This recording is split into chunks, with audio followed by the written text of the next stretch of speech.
Hey guys, I'd like to welcome you to the Kortex Media Podcast, where we navigate the fast-paced world of automotive and more. I'm your host, Corson Schmidt. Here today, I have Dan Cashman, founder and CEO of Changes on the Fly. With nearly 20 years of deep experience in the automotive world and over a decade running his own business, Daniel's journey spans from studying psychology in university to building a company that brings mobile fleet maintenance solutions straight to clients' doors. He credits much of his business acumen to real-world experience, especially in his years at Enterprise, and values hands-on learning above all else. Let's dive into his story, the evolution of Changes on the Fly, and what's next for this forward-thinking entrepreneur. It's great to have you on, Dan. Thanks for having me. I appreciate it. Very nice to be here. No worries. So, Dan, you've kind of spent nearly 2 decades in the automotive world, moving from frontline roles to now running Changes on the Fly. Over 10 years now that you've been running it. What first drew you to the industry, though, and how has your journey evolved along the way? So when I started, I kind of fell into it, to be honest. I didn't really know what I wanted to do after undergrad.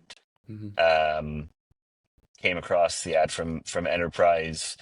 Cars have always been kind of a staple in my life, I guess. When I got my license, it's sort of a sense of freedom that you could drive and be anywhere you want. Yeah, So I've always been drawn to cars in a sense, not so much from a repair standpoint necessarily, but from just the existence of them and what they can do for you.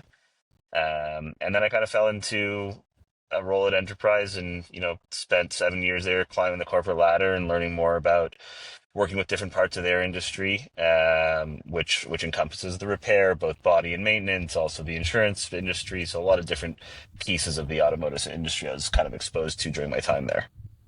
for sure. That's awesome. For Yeah. those listeners who are kind of unfamiliar with your work and Change on the Fly, what do you guys offer? What do you guys do? Yeah, we're so today we're a full service mobile first mechanic. So what that means basically is we focus on fleet cars, so for business to business work, uh, with working on passenger light duty, commercial and medium duty commercial vehicles. And we work with fleets that have vehicles anywhere from like 10 vehicles in fleet up to 25,000 vehicles in fleet. Um, Nice. and we offer a full suite of mechanical services, anything from safeties to oil changes, tires, on and off rims. Um, and we are, when I say mobile first, it's because, 90% of the work we do is mobile. We'll go to our customers, and the value add there is for fleets, especially, we're keeping their vehicles on the road a little more efficiently, making sure that their employees don't have to use their time to get maintenance done on vehicles, whether it's just driving to a shop or waiting in a shop or otherwise. For sure. So it's just a bit more of an efficient way, and then their employees can be more valuable to them in their own operation. But there is some stuff that is too big or environmental for to do mobile. So that stuff we will bring back to our shop. We do have a standard brick and mortar shop in downtown Toronto. And what we'll do, again, to the value add of our customers never having to use their own employees for maintenance related work. Um, Even when it needs to come to the shop, we will bring it to and from the shop. So we'll shuttle it to the shop, bring it back to wherever it needs to go, and there's no extra Nice. cost for that to our customers. So it's just a value add that, go that extra mile. And that's where I come in. Kind of my background is not, I'm not a gearhead. My background's not in Yeah, repair. My background's in I learned all of it and I did a lot of it, especially in the early years. But my background's in customer service and account management and operations, things like that. for sure. And with those fleets, the fleets that you guys service, the more downtime they have on those vehicles, they're losing out on money. So if you guys are Yeah, it convenient, costs them. Exactly. for Exactly. sure. The car could be their direct revenue source, like a rental car company, or it could be what gets, their technician to a job site, like a construction company or an Yeah, HVAC company, things like that. But either way, downtime is a killer. for sure. And that's where you guys come in to kind of bridge that gap. Yeah. How did your journey lead to starting Changes on the Fly, and kind of what was the inspiration behind it? Yeah, so like I said, I worked at Enterprise Car Rental, managing a number of their stores over a 7-year period. And throughout my time there, I kind of realized um, that um, the way they got, given that their vehicles were their direct revenue source, the way they got their maintenance done was just atrocious. It was, sometimes, at least in where my branches were, our vendors sometimes would take up to 24 hours to do an oil change, which is insane. Like to get a car back to us. And I don't know if it was a lack of prioritizing us or what it was, but we also just got no communication. Like if the car needed tires, if the car needed brakes, we got no communication about how long it would be down for, um, which was a big problem for me as a branch manager. If I had information, I could do anything. I can make other arrangements for other cars. There's that classic story of someone walks into a rental car company, and they don't have the car for their reservation. And the reality is that can happen because of situations like this, where you expect to have a car, but because your maintenance vendor didn't get it back to you on time, you don't have that car there. So the communication was a big part of it. So that's what we put into Change on the Fly is great communication with our customers so they can make informed decision for their own fleet. Um, but when I realized how brutal the system was, I went looking for a better solution. I went looking for a vendor that could make it more efficient or better or what have you. Had the idea of I actually was talking to another branch manager from another city, kind of complaining to him, and he said, "What do you mean? I just have a guy come to my lot," and that kind of blew my mind. Couldn't Yeah, stop thinking about that. Tried to find a service like that in Toronto, couldn't find it. And so I ended up leaving Enterprise on very good terms, and spent a year actually um, doing sales for a heavy equipment rental company. okay. Um, I was lucky enough to be partnered in another business with three close friends, uh, and I said to them, like, that business was doing well at the time, and they were looking for something to potentially invest in. I said, listen, I had this idea. So, mobile, the idea started as just a mobile oil change service. Yeah, It's now grown into a full mechanic service, but I have this idea. I don't know if it'll work. I think it'll work. I think I can make Enterprise my first customer. And that's what they partnered with me. So they're still my partners in this business as well. nice. And we took a little bit of startup capital from there and started with one truck and myself and one other employee. That was in October of 2014, and have grown to what we are today. That's amazing. And it's still something you don't hear much about is that mobile mechanic. Like it's starting to become really popular now, kind of since COVID it's become really popular, but it's something that Yeah, was never really talked about or brought up within Ontario from what I saw. that's right. It's still, even to this day, you're right. It's become more popular. There's more, for sure, more solo operators doing it. There's a couple more, a little larger operations doing it, but it's still a new concept. It's still growing, but it's definitely becoming more accepted, even more sought after than it was certainly when I started this 10 years ago. For sure. With Yeah. that, you need quite a solid team as well. How many mechanics do you guys have on site or driving to those service calls when companies need you? Yeah, so we have 25 service trucks, each of which is staffed by either a general technician, so not a licensed mechanic, but someone we've trained internally for basic jobs like oil changes and tire repairs, things like that. Hmm. We have three fully licensed mechanics, one with a lot of experience, two are more newly licensed through our apprenticeship program, which has been a great thing for us, the apprenticeship program. We had those first two graduates. We started it 2 years ago. We've just had our first two graduates of that program, and Nice. then we have five currently registered apprentices working towards a license designation. So that's what we found. We partnered with Centennial College in a very productive way, and we get a lot of great recruits out of Centennial, that we can kind of teach internally and uh, walk them towards with, I should walk them towards is a bad phrase because it sounds like we're doing it. Like they're doing all the work. We're just helping them along and giving them the education along the way to get their license eventually. And um, it's been a great program in that way. For sure. What are some of the key Yeah. qualities that you look for when building such a high performance team? And a big team too. You guys have quite the big crew.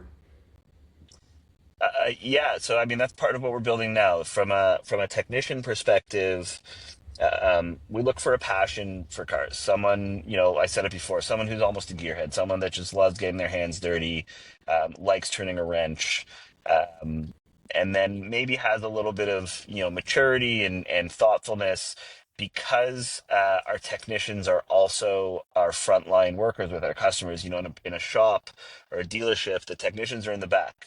They're not generally dealing directly with their customers. It's a little different with us. So we also train our technicians in customer service and account management techniques and things like that to make sure Nice. we're always making a good impression. That's awesome. So I look for guys that can have great critical thinking, people that can have great critical thinking, great problem solving abilities, or can be taught those things to help that side of it. And then from a technical standpoint, critical thinking is so important. I've always said, mechanic work is not it's physically demanding. It's not incredibly hard from some standpoint, but it's incredibly detailed work. Mhm. If you make a small wrong adjustment, or the a filter's not sitting flush properly, or things like that, and it's not double checked, you're gonna have real problems, very costly problems. So it's very detailed work. So we're looking for that critical thinking and that those detail oriented people. For sure. I love how you kind of brought up that they're your frontline guys. Your mechanics are your frontline guys, that you train them in that sense as well, in that customer focus side of things, because that's nice. They're learning the mechanical side of things, they're learning the technician side of things, but they're also getting that outside awareness, learning how to interact with customers, how to treat Absolutely. customers. And that's something that a lot of technicians would never get being in the back of a shop, kind of hiding Yeah, away doing their it's a job. whole other skill set, right? Yeah. No, that's awesome. And that's kind of one of the biggest trends in our industry right now is the lack of skilled techs, or lack of yeah, skilled techs that are willing to work. Is that something that you guys have also been fighting? We were for a while. It took us a long time to figure out the hiring process and the training process, which are understandably very related. Um, we have to provide value to our technicians. We have to give them opportunity to grow, whether it's technically or in a management role, which we provide both of those opportunities if they want it. So we have to provide something for them. And that's why, I talk to colleagues in the industry, and it's exactly what you said. It's hard to find really good, um, you know, technically savvy people. Um, so the route that we've decided to take is to basically grow them internally. We don't hire any real, we don't necessarily, we have one head mechanic that, has a lot of experience that we've hired. Um, but all our other mechanics are homegrown. Um, we make sure, and that way, not only do they find the value in it, but we get the value that we know how detail oriented they are. We know what they're capable of. We know how, where their strengths and weaknesses lie. Um, and so it's a really symbiotic relationship in that manner, where they get something great out of it. We end up with a great mechanic, and then Yeah, we don't have to worry so much about having to find excellent mechanics because we've kind of identified them early on. that's awesome. And do your techs kind of have like a certain area? This is their certain area that they service, or certain locations that they do most of their servicing, and do they treat that as like their own company? They find their own work kind of thing, or do you guys all do that in house? No, we do all that in house. We actually utilize an AI service to Nice. optimize routes and schedule our geography and things like that. Nice, make things more efficient. And speaking about That's right. AI, what are some of those other technologies that you guys are using now that we're in like the AI technology year, I guess you could call it, because Yeah, it's been the buzzword. What are some of the other yeah. technologies that you see coming out that are going to be a huge impact on the company, and some technologies that you guys, other technologies that you guys have implemented that have really been working wonders for you guys? Yeah, AI is the biggest one for sure from a route optimization standpoint. Um, I'm new to the the LinkedIn world I'm not a big social media guy, so I guess LinkedIn from a sales perspective, and getting, the idea, because we talked about earlier how it's still not a so super known or accept or utilized service, the Program. mobile Yeah, service program. So we're using, LinkedIn a little bit to get that. We're actually building our own software for a lot of it, like our invoicing system, our tracking systems, our inventory systems. Those are all internally built, that are very specific to our needs, because we've tried a number of them and they're just not suited to a mobile service, hmm, like ours, unfortunately. So it's a lot of internally built stuff. And we're trying to build technology that within that suits our customer specific needs also. One of the things that I talk about, during the sales process a lot is, I tell our customers, like, if there are reports you want to see, if there are services you want to see that our technology can uh, can help, or we can build the technology to suit it, let us know and we'll work to build it. Listening to our customers is a big part of that, in advancing our technology.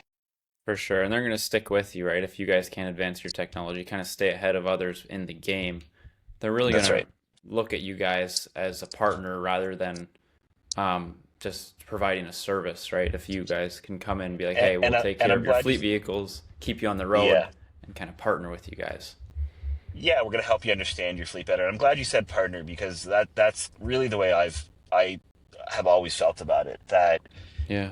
the maintenance vendor has always been just the guy you take your car to, or the person you take your car to when you need Yeah, to. But I think the maintenance vendor can be a lot more than that. It can, they can be, and that's what our goal is, to be more of a partner in the overall success of the business, even if it's a small part of it. Um, we want to be a good partner to our customers. for sure. At the end of the day, that's the biggest thing. That's what's going to keep them happy, keep Yeah, you guys moving forward with them. What are that's some of right. the other major shifts that you're seeing within the vehicle maintenance and service industry right now?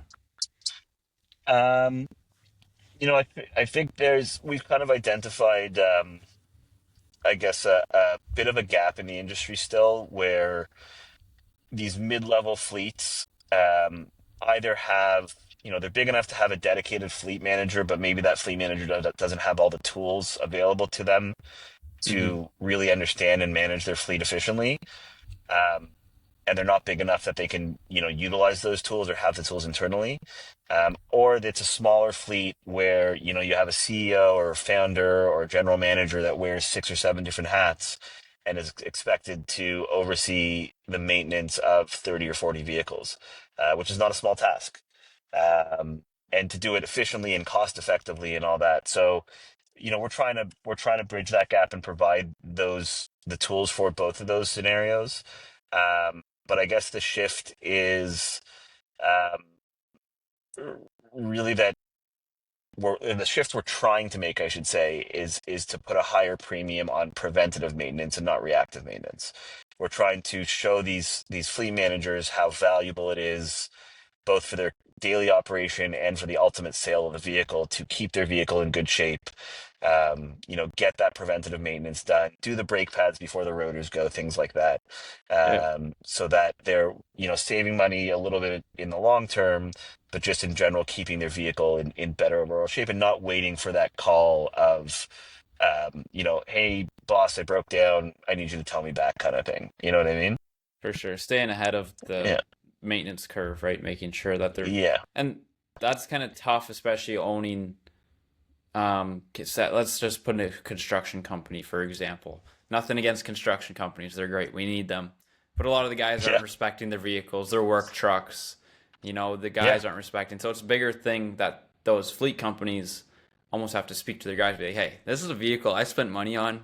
Please take care of it. Don't destroy it. It's not just it is a work truck, but it's taking you Yeah. from the shop to the place. So that's another thing that I feel like, another trend that we see in the industry is that they're not the respect levels for work vehicles.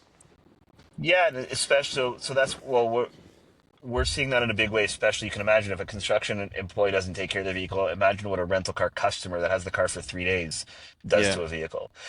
So a lot of these companies, a lot of our customers really utilize us as their eyes and ears in the field, where we're seeing their cars and reporting back on their cars more to the vehicle owner, company owner, general manager, who, what have you.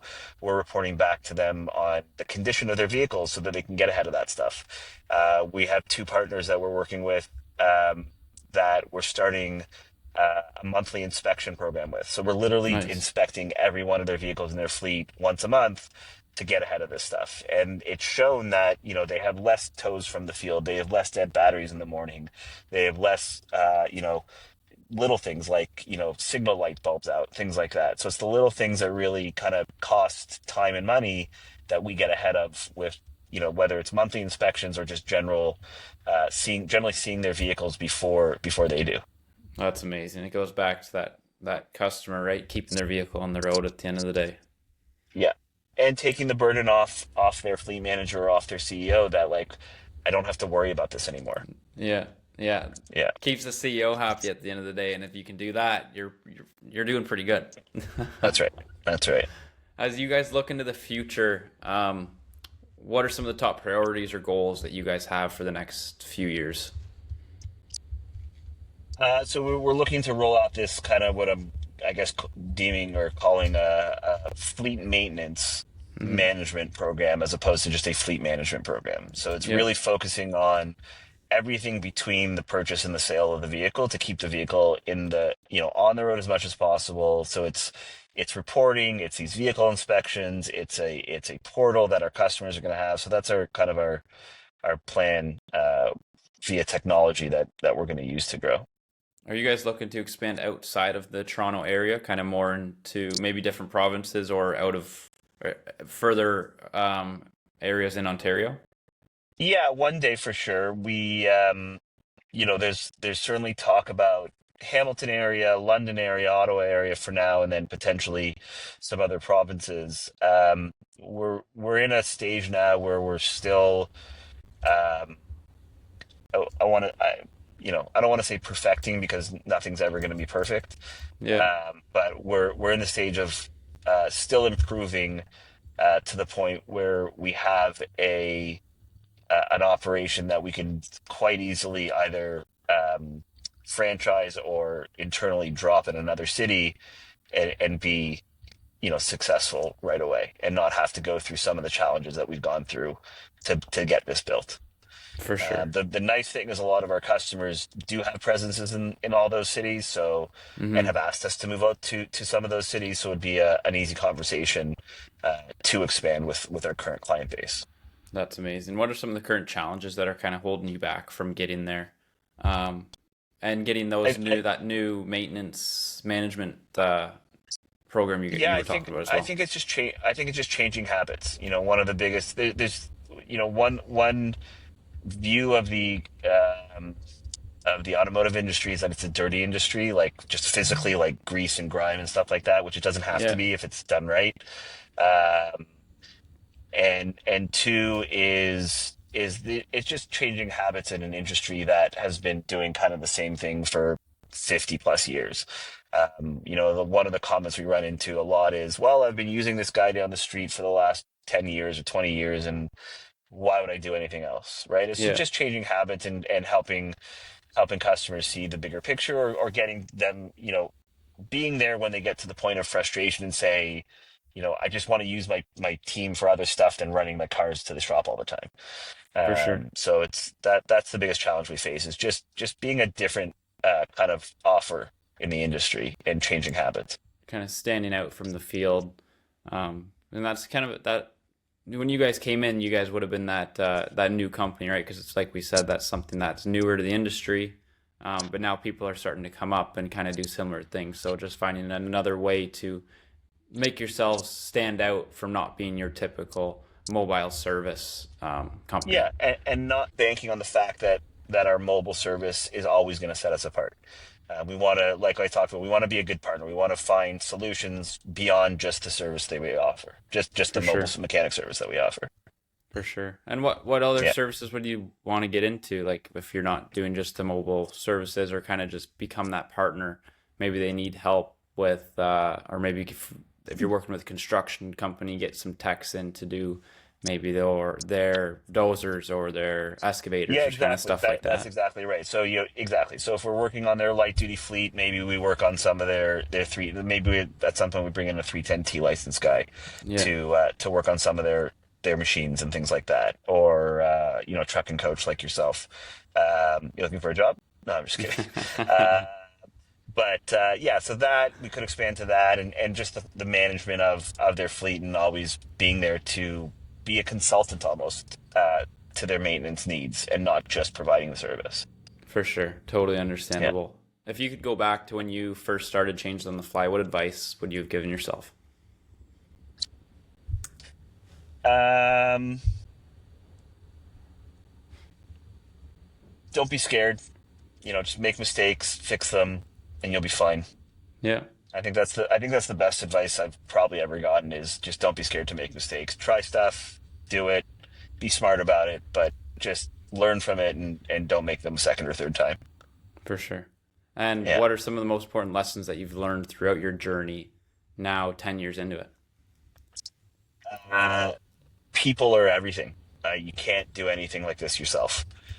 So the people that you surround yourself with, the people that you work with, um, are is what's going to push you, and what's going to get you to the next level of whatever you're doing. So trust people, but also make good decisions about who you surround yourself with, and don't put up with nonsense from people. Just move on to better people. For sure, I love that. And that's one of the biggest things, especially for young ones coming out of high school, is they get stuck with a shitty friend group or people that are kind of pulling them down when they want to spread their wings and fly. So That's that's right. the point when you kind of talk to some new people, meet some network.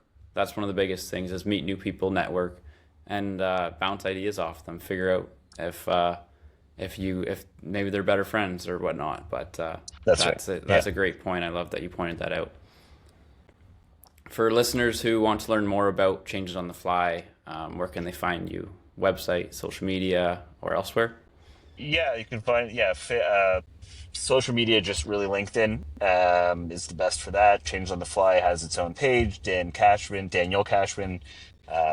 Reach out anytime. www.changesonthefly.com is our public facing website, which is by design not super informative. So I would recommend first reaching out to me directly if you want any information about our service, or just want to chat. I love to chat about business, or really anything would be great.